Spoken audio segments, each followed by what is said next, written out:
Good afternoon. Hello, hello. Well, this is the last of the biotech panel. Thank you very much for everybody who's here. I'm actually super excited about this one. Dr. Christian Tidona is going to be talking about some of the stuff he's been doing. We had planned to have a talk from him a few weeks ago, and then he gave me some other really exciting news which he's going to focus on in part of his talk. But just a little bit of a background about Christian. He is the founder and CEO of BioMed, and frankly, just talking to him, his super skill is he's a connector of people and a builder of innovative systems and communities. He has a base in Heidelberg, but has also now got a base in New Haven and Ridgefield as well, in Boehringer Ingelheim, and then also most recently in Barbados. So these ecosystems are building out, and eternally grateful for the connections that you make between industry and pharma and research scientists in academia. What else do I have to tell you about other than I think he's got so much to talk. I'm going to hand over. We'll have sort of a few minutes at the end for Q&A. So over to you, Christian. Thank you so much. Thank you so much, Marak. Thank you. Good.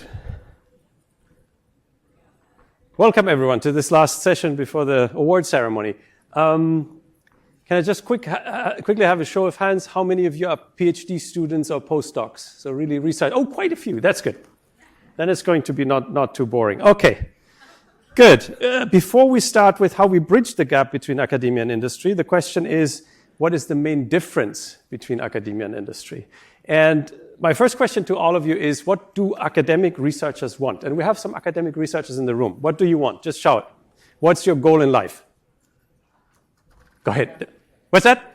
Be happy. Be happy. Okay, that's the first time I hear that from a scientist. You're probably not finished with your PhD yet, right? So, science publication, exactly. So you want to get the Nobel Prize in the end, right? To be able to tell your grandchildren when they're on your lap and ask Grandpa, Grandma, what are you most proud of? And then you say, oh, this Nature publication. Good, but what is the difference? What do entrepreneurs want? Money, okay. That's the more the Elon Musk type. That's not what I'm talking about. Real entrepreneurs. They want to create impact. They want to create impact on society. That's in the end. Of course, this makes money, but creating impact is what should drive you. And innovation, also at this interface between academia and industry, has a culture component. So people like Steve Jobs, who said, the ones who are crazy enough to think that they can change the world are the ones who do. And you're here in the United States. I'm from Germany. You're here in the United States in a place where you get statements from great entrepreneurs like, capital isn't scarce, vision is. So don't worry about the money. There's enough money. If you come from another country like mine, Germany, you might know this gentleman, Helmut Schmidt. He was the former chancellor of Germany. And he was famous for a statement where he said, people who have vision should go and see their doctor. That's the environment in which we're starting companies. I was struck by a statement of a good friend of mine, Shaiva Karnam. He's the former head of the Center for Entrepreneur Learning in Cambridge, UK. And he said once, you cannot make innovation. Innovation happens. And then he also said, it tends to happen more often in places like Cambridge. What does he mean by that? Innovation is something that is serendipitous, right? You cannot plan that by the end of the year you have an innovation. You can only increase the probability of success. And I asked myself, when I was in my last role, the head of a whole innovation cluster, how can we increase the probability of success that innovation will happen? And I boiled it down to 3 different things. So the first one is very obvious. You will always, that's the first that comes to mind. The local density of talent. The more talent you put into a room, a university, we're at Yale here, that's a really high density of top talent. And the higher the probability that innovation will happen. Fine. Second one is not so easy to achieve, is the local diversity of talent. And luckily, no one deleted that word from my presentation yet here. And it's diversity in the context of nationality, culture, gender, scientific background, academic mindset, industry mindset. The more people who are in the same room, who look upon the same problem from a completely different perspective, the higher the probability that innovation will happen. And the third one is something I would call the innovation conduciveness of the local ecosystem, which means an entrepreneurial culture where failure is okay and not a stigma, where you have a very high flexibility, freedom of research, free flow of sometimes crazy ideas, cross-pollination, and a low level of administration. And all of those are not very easy to achieve. And when I started BioMed about 12 years ago, I tried to get all of those or implement all of those 3 success factors in a new way. Before we dive into this, it's very important when you're at this interface between academia, industry, startups, and as a PhD or postdoc in the life sciences, you need to make a major decision. You need to make a decision, what is your future? Is it more academia, is it more industry, or is it more a startup? If you want freedom of research, then of course you go to academia, because you decide what you want to work on. And it's only driven by your curiosity. But as I said in the beginning, if you're very successful, Craig Cruz, I don't know whether he's in the room, Craig Cruz, Yale, very successful, then you have your grandchildren on your lap, and they ask, Grandpa, Grandma, what is your biggest achievement in life? You come up with a Nature publication. So you don't make products, usually. If you want to make products, you go to industry. You will be involved in many different projects, and usually if you have a career in industry, at some point you're involved in a new medicine that will change the lives of thousands, if not hundreds of thousands or millions of people. But you don't have ownership, because you're employed, and your employer owns everything. So if you want ownership, you start a company. Then you own the company. But from my experience, and I'm pretty sure there's quite a few entrepreneurs in the room, we can tell you that what you don't have in your own startup is freedom, because you do exactly what your investors tell you. Otherwise, you lose investors or you will not get an investment. With BioMed, we're exactly at this interface between academia and industry, and I'm going to explain a little bit how this works. But before, just a little bit of my background to understand where I'm coming from. So I'm a molecular virologist, did my PhD in Heidelberg, Germany in the late 90s, and during my PhD, I already started my first company, Multimetrics Diagnostics Company. I was the first licensee of Luminex in Austin, Texas. It's long before they went public. Nice analysis platform. My tagline was 100 tests in 1 drop of blood. And I did not go to jail.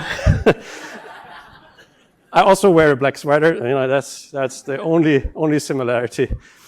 Did not work. Next one was a cell therapy company. Went up to phase 3 clinical trials with a liver cell transplant for children with urea cycle defects. Then I started a stem cell institute, HiStem Heidelberg Institute for Stem Cell Technology and Experimental Medicine in the field of cancer stem cells, still publishing very well every year. Then I was the head of the biotechnology region, and then I started my own biomedical research institute. And because I didn't want to have an exit story, I want to build something that creates impact, I had to start this company without venture capital, without public money. So I'm still the owner of the institute, and we're growing slowly. But my passion is building world-class innovation ecosystems. And this is also why we're in Heidelberg and also why we're in New Haven, because these are world-class innovation ecosystems. Now, when we started BioMed with this new idea, we were embedded in Heidelberg inside the campus of the University of Heidelberg. Anyone who's been to Heidelberg before? Oh, there's hands up. That's good. Yeah, so it's a very dense area. It's a square mile with lots of institutes. It's 22,000 people working in somewhere in biomedical research, plus 16,000 students, also all in 1 square mile. And now, of course, we're also close to Yale, and we're combining the best of the 2 worlds, academia and industry, and we do this in a completely new way. And I published this method in 2015 in Nature Biotech.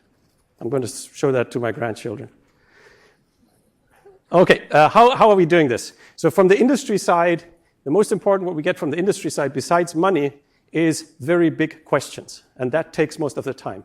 Questions where currently there's no solution, neither in academia nor in startups. Very big questions in biology, but if they would be solved, they would be completely game-changing for a certain disease.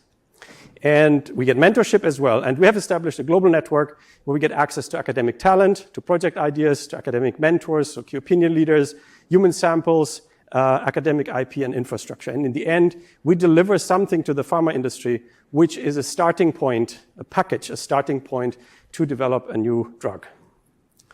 And there's several steps involved in this. So the first step is how to articulate this big challenge. And this is very important because most of us, we tend to exclude ideas that we think are technically not feasible. But that's exactly what we want. We want to look into the future. We want ideas that are so big that currently you have no idea how to do this. And then we put these challenges on our crowdsourcing platform and publish these challenges worldwide at the best universities and research institutions, and invite early career scientists to apply by submitting a very original project proposal how to solve this particular problem. And then usually we get between 200, 300 applications from 60, 70, 80 countries.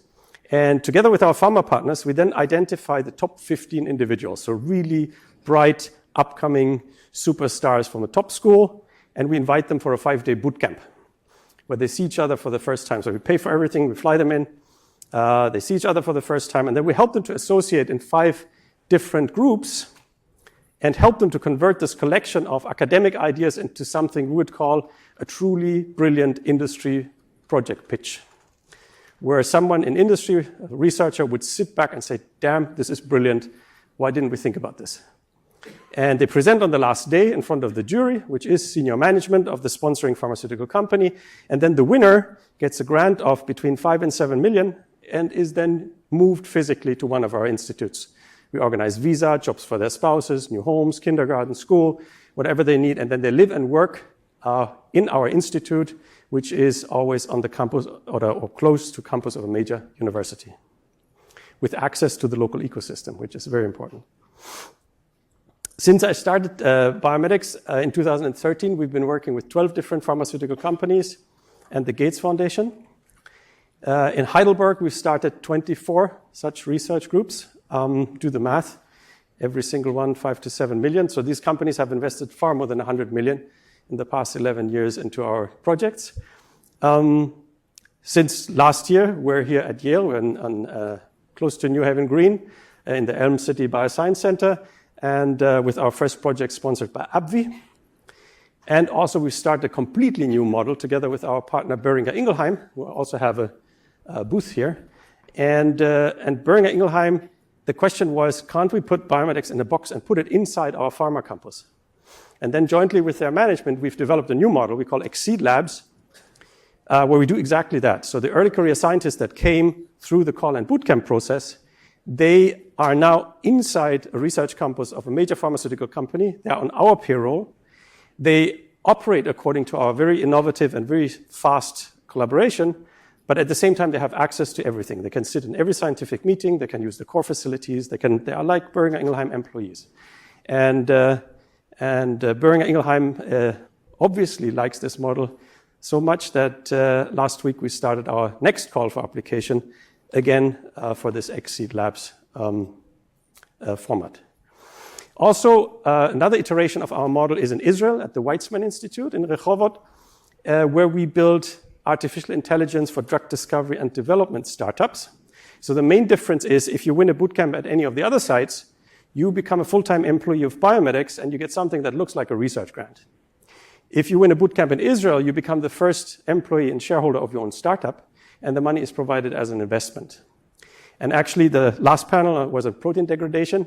So one of the programs we're also doing together with Adam Gilbert in Pfizer is called Tenacious Biosciences. That's the startup that was generated with our model in Israel, and it's a startup that is working on molecular glues that stabilize the natural interaction between an intracellular target and its natural E3 ligase. Next iteration is just coming up, is in collaboration with Gates Foundation. We won a major grant from the Gates Foundation. And what we're now doing in Heidelberg is we're using the Israel model, so generating startups, but entirely focused on women's health and on female entrepreneurs. And we're going to build women's health startups in Heidelberg. And last but not least, that might be an option for people who like nice cocktails and sunshine. We have a new site in Barbados, in the Caribbean, where we're going to publish our next call for application. And this is going to be focused on an epidemiological study and an AI model, which we want to build to translate therapeutic approaches that were developed for cardiometabolic diseases with white subjects as clinical trial subjects to the local Black population. Okay, we're also working with lots of academic institutions because technically we're an institute. So in our case, working between institutes is easier than between an institute and a pharmaceutical company. And this is our core asset. It's called CareerSpace. This is the platform where everyone who enters the BioMed ecosystem registers and submits an application. Currently, we have over 13,000 job-seeking early career academic scientists in there, and it's growing with every call. And these scientists get exposed to every call and every job offer at all our sites. Now let's come to New Haven. This is where we started with a boot camp in May 2023. You see this crazy photograph, and the result is a really nice team. We have here, they're in the Elm City Bioscience Center, and they're working on new models of, let me say it in different words.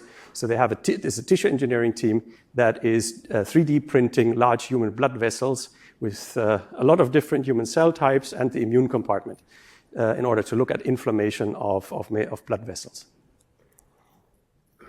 And we had a big celebration last year, big opening.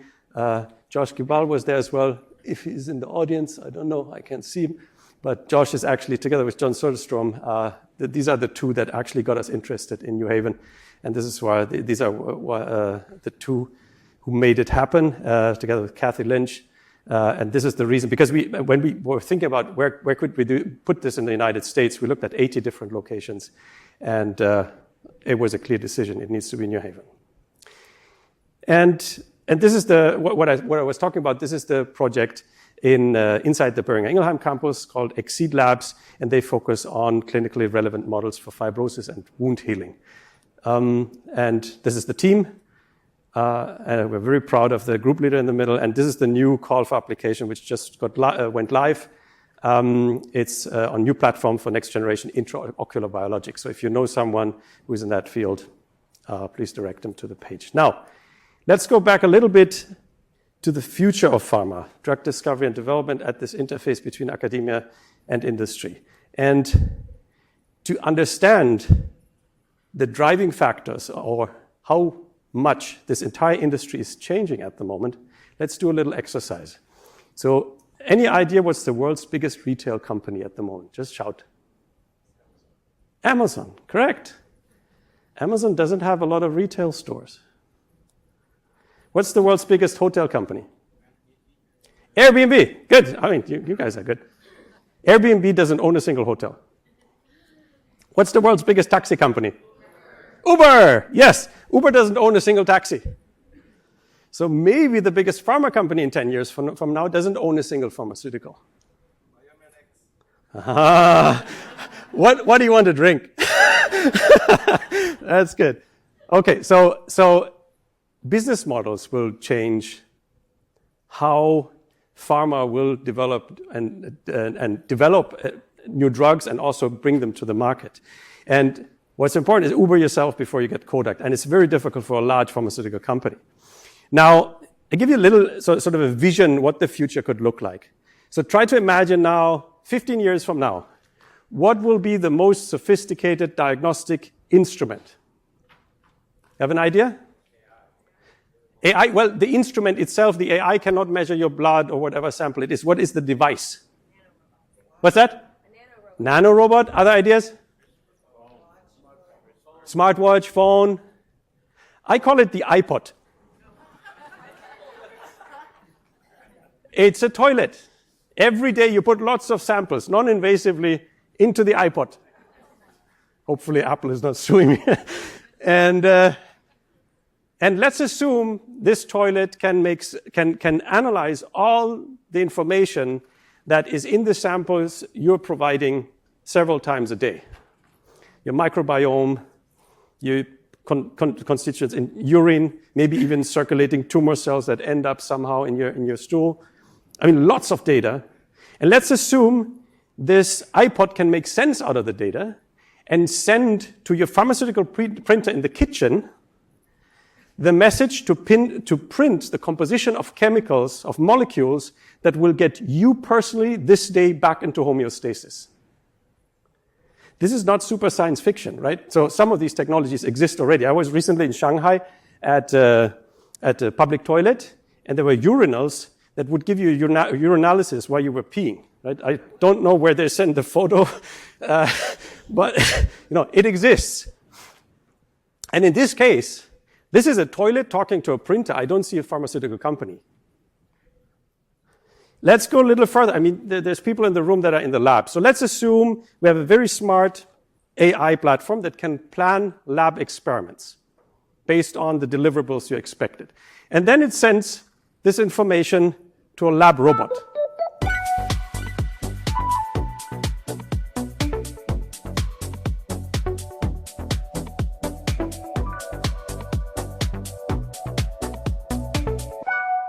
So you think that is fantasy? I've seen these robots in a couple of pharma companies. They're, at the moment, pretty expensive. They're a little slower. I increased the speed of the movie, but it exists. And let's assume they send the results back to the AI, which plans the next round of experiments. I don't see a scientist. So, I mean, this might be a crazy idea, but things are changing massively. And it's very important. If you want to sorry, there was a question? No. If you want to succeed, you need to sort of extrapolate where the whole field will be in 5 or 10 years from now when you think about starting a project. And I think a lot of this is going to come, and every one of us is better prepared. Now, to finish off, when we heard this really bad news about what the current administration is doing to NIH funding, we decided we need to do something. I mean, we're part of the scientific community. And we decided to open our crowdsourcing platform to scientists in the United States who have lost their NIH funding. And so target audience is mainly principal investigators in any type of biomedical research who have lost their NIH funding. They can upload their NIH grant proposals or their project proposals onto our system. We will evaluate those together with our, at the moment, 10, 12 pharma companies and try to matchmake so that the pharma companies can start funding those projects, either via Biomedics Institute, if the scientist needs to move, or via direct research collaboration with the current institution. And if you want to learn more, next Monday, I'm going to give a webinar about this model and how you can apply. So with that, I would thank you very much for your attention, and I'm very open to questions.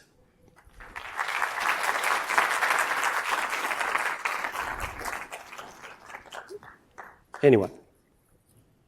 Who's first? To the left. Oh, there's one. Microphone is coming, I guess. That's good. Please introduce yourself.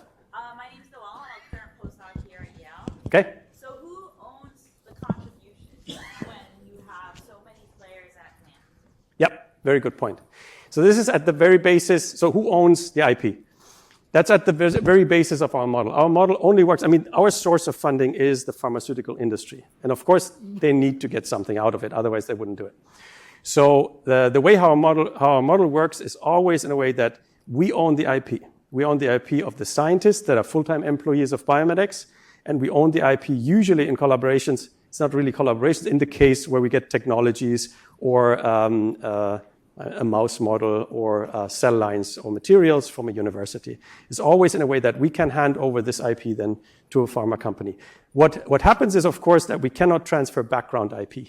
So the mouse itself or the cell line itself, if we are good and we can show the pharma company that this is a useful technology, they want to continue with the technology, they need to take a commercial license from the tech transfer office. And this is why the tech transfer offices of major universities usually give us non-commercial terms. Any other questions? Tina Seelig from Stanford Technology Ventures Program once said, "Never miss an opportunity to be fabulous." So where are the questions? There's one from Morak. You have a microphone? No, but I'll shout. You have the opportunity for people to put their ideas to you. Do you do much scouting yourself, coming out and looking for new ideas? That's a good point. So we have a whole department which is doing the talent sourcing and the idea sourcing. So we work with PhD student associations, postdoc associations, universities that put our calls on their billboards. We're working with LinkedIn Recruiter, which is a tool where you can stratify across all 600 million LinkedIn users and then send people who are suitable a friendly in mail. There's many channels when we publish a call how this gets out. But we're building a community. And also we have 300 alumni, meanwhile, who are now professors or they're sitting in major positions, and they send us their PhD students and postdocs as well. There's one over there. Yeah, do you have any way, if you're looking, for example, in the cancer space? Yes. Oh, thanks. And finding programs that are, currently in the same research area. Yeah. To get them to connect, to collaborate, perhaps. Yeah. And not work in silos. Yeah. Inside BioMed, everyone collaborates. Even the Exceed labs inside of Boehringer Ingelheim. Every Friday, we connect all our sites. People locally go in one room. We connect all our sites via video conference, and then the group leaders entirely decide who presents his or her work in front of everyone, and everyone contributes. And then you will have a PhD student in immunology showing a failed experiment in Heidelberg, and then there is the bioinformatician sitting in New Haven who says there's this new algorithm from MIT, let's sit together tomorrow and reanalyze your data. So they all collaborate, but there are rules. And these rules, in order to keep the IP separate, function in a way that every pharma company has signed a veto term, which means before we can publish a new call for application, we have to send it to all our existing partners, and they have a veto right if this is a topic that's too closely related to something they're already doing in the BioMed ecosystem. Which means if they don't veto, the overlap is okay. There's one more. It's coming.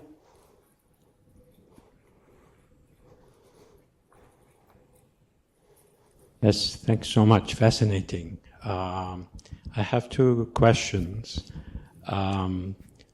Did you take the X from Elon Musk, or did he take it from you, or none of the above? I hope none of the above. Very openly, I had one of the first Teslas in Germany. I was a huge fan in the beginning. Yeah. But this guy is, no. I sold all the Teslas. Now I'm driving BMW. Right? So. And second is, how do you compensate or remunerate all the scientists that work with you? Very good point. So we tell them from the beginning that BioMed is not a place to get rich. We put a lot of effort into generating something, some of the scientists would call research paradise. They get whatever they need, any kind of instrument, any kind of support, legal support, HR support, lot of interaction. So every week there's lots of events where they collaborate. So we put a lot of effort into development of their career. And at the end of the project, so maximum time is 5 years, 6 months before that, we talk with every single team member, from the group leader to the technician, and ask them, what's your next dream position? And then a team works with them to polish their CVs, make sure they make the right decisions, and then introduce them to their next employer. So it's, for the scientists, what they get out of it is they find out what kind of person they are, whether they're academic person or industry person, because we also publish. So we have close to 100 publications in peer-reviewed journals. So 50% go back to academia, become professors, and the other 50% transition to industry. So it's a stepping stone towards a potential career in industry. Yes, there's one behind. Thank you for a great presentation. I just noticed you lastly mentioned AI and its combination with robotics. Yeah. Basically, in the future, there will be AI-powered humanoid type of things. You mentioned we should all be prepared, but it stopped right there. Yeah. I was wondering, do you have any picture or any vision in your mind about this business model you're running, how it would be look like in 5 or 10 years? And do you have any suggestions for researchers that are interested in this business model in the future? First of all, very good question. So there needs to be someone who programs the AI and someone who builds the robot. And there needs to be someone in between when you have all this information, and it's getting more and more data, right? Normal people at the moment in the lab, in my time, you would run a Western blot, then you have a band, and that's your data point. Now you have spatial transcriptomics. You have gigabytes of data. You cannot make sense out of it without a computer. So you need to find ways how you evolve with the entire system. Of course, we will need scientists, because this AI will not intuitively plan a very elegant experiment. An AI will come up with a brute force experiment. And this is also why we are running these boot camps. I mean, someone who is able, an IQ to peel a banana can do a brute force screen with 2 million compounds. The question is, how can you build a pool screen in one tube where you let biology work for you? And that's something where we need human intuition. So it's not only the sort of the simple work, pipetting, that's or documentation. That's going to be done by robots and AI. There's one in the back. Yes. I see very bad. I mean, with all the lights in my face, very difficult. Thank you very much for everything you're doing. You mentioned that you are starting a women's health program, a portfolio of research. I wonder if you could define that portfolio. So, first of all, in general, women's health, so going from complicated problems like cancer-related, so ovarian cancer, going through endometriosis, preeclampsia, down to the point where you have new non-hormonal contraceptives. It's a very wide field.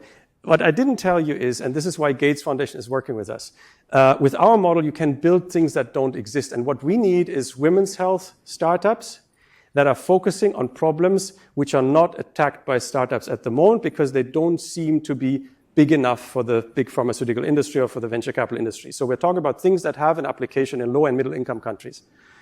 And this is, for example, one of those things would be non-hormonal contraception or means that do not need a cooling chain, something that's adapted, for example, to the African population, these kinds of questions. And female entrepreneurs. We don't have a lot of female entrepreneurs, and if we encourage more and train them in our system, hopefully we have more startups that are run by female scientists. All excellent. One last question as a follow-up. Why not just integrate women's health into everything else that you're doing? It's a good point. You know, you need to see that what we are doing, in the end, we're getting money from pharma. So it needs to come from an established, defined need in the marketplace. So if the only thing you could say is that I haven't found the right people that have the right challenges in women's health, and I should increase my efforts in that direction. And this is of course, what we're trying. But so far, what we've started are these big problems that come to mind to pharma researchers immediately when we ask them, if you had a wish, what would you want to wish for? And most of them at the moment, they're in immunology, in neurosciences, or in oncology. And women's health is something that sort of is a horizontal topic that touches all of them a little bit. With everything we're learning, though, about differences in brain and of genetics course. and everything else, how can you study neurobiology or genetics without looking at sex difference? Yeah, That's you're talking about question. the data diversity gap, probably a word that is going to be deleted from your dictionary. But closing the data diversity gap is a very big problem, and AI is one of those solutions. This is why we're doing this project in Barbados, and there will be projects in women's health as well, because, as you said, I mean, the other way around, most of the medicines that are on the market were tested on white, middle-aged male subjects. Not on women, not on children, not on elderly people, not on people with another ethnic background. So, very important problem. I agree. There's one over there. One question's around startups. Where are you? Yeah, I'm here. Oh, good. So first, thank you very much for the discussion. Very early in the talk, I would say, somewhat erased startup from the equation. Like you have ownership but no freedom, so don't go there. And I don't want to open any debate, but I would like to understand. Most of successful startups are created with a very strong relationship with academia. Yeah. They strive on it. Yeah. They work on the best talents. Yeah. How does that integrate in your landscape? Is it competition? No. There's a collaboration? How you see that? So, first of all, to play the music of innovation, you need an orchestra with many different instruments. We are only one of them.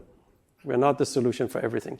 But what I'm telling you is, what you're describing is exactly why I came up with the biomedics model. Why? I've started several biotech companies myself, venture capital finance companies, all out of academia. And what I ended up with at the end, after significant investment, is a solution that is looking for a problem that's big enough solving. And in most cases, you find out there is no problem that's big enough to return the money to the investors, and they shut you down. So the question was, why don't we turn this upside down and ask what I call the customer, which is Big Pharma, first, what they need, what they're willing to pay for it, and then put it out there, get the world's best scientists in one spot and let them build the solution. So it's a complementary mechanism. I'm not saying we should replace startups. We need startups and we need venture capital financing, but it's not the only way to create a really innovative ecosystem. Christian, I think with the time we should perhaps round it up here, but that's on. But I want to thank Christian. Also, mention your June 2nd platform talking about the Bridge program. Do you want to? The X-Bridge program, yes. That was the last slide, right? So on June 2nd, you're going to have some more information. Genau, on Monday, if you want, you can find this on our website and they can register for the webinar. And if you know someone who has lost their NIH funding, please direct them to our website and we do our best to match them with pharma money. Fabulous. I want to thank Christian one more time for rounding off again. Thank you so much.